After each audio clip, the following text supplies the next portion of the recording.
it's no longer the Soviet Union, it's Russia. So it's maybe it's about money in the end, that they have to keep this thing going. And they need an enemy. They have to build up this enemy. China, Russia, Iran, Venezuela, Cuba.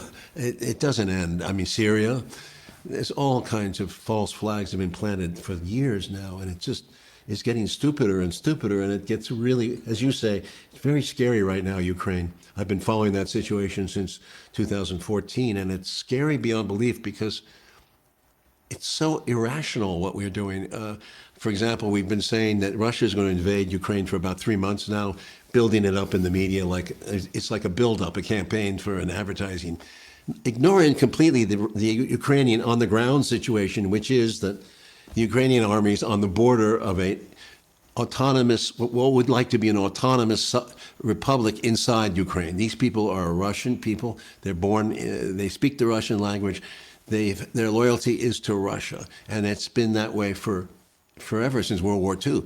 They were robbed of their democracy when the American protests at Maidan Square happened. You know what happened. The Americans came in, supported the bill, put $5 billion into Ukraine, and created this demonstration, this monstrosity with a lot of false information that the president of Ukraine was a thief and a bum, and he agreed to go to early elections, and it was ignored in the media. And now here we are in a situation where we replaced him on a coup d'état, and we put a guy in who had no standing in the eastern part of Ukraine. They didn't want him.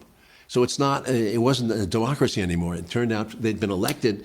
The original guy had been elected. Now they have a counterfeit leader. They don't believe in him. But no one tells you that they were killed. A lot of people were murdered when that coup happened. They were burned to death in Odessa. Yeah. They burned and who burned them? A lot of them were neo-Nazis. We find that out. We find that a large portion of the military situation of the Ukrainian army is fascist. It's insane when you look at the imperial arrogance of the United States to look at a country bordering with Russia and say, we need to do something about that. Because we control the narrative. It's unbelievable.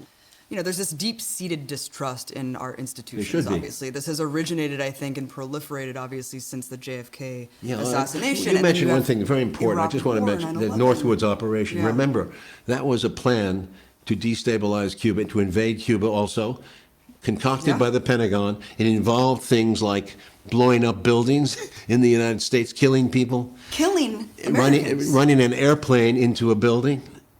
It goes back pre-2001. And like you said, even though it was shot down, this is the first step to making things come true. When you write things down, it doesn't seem so ridiculous. When you're making a policy prescription, all of a sudden it becomes feasible. Kennedy looked at the plan and laughed. He said, we consider ourselves the human race. They're very dangerous. It's very dangerous. How do we deal with covert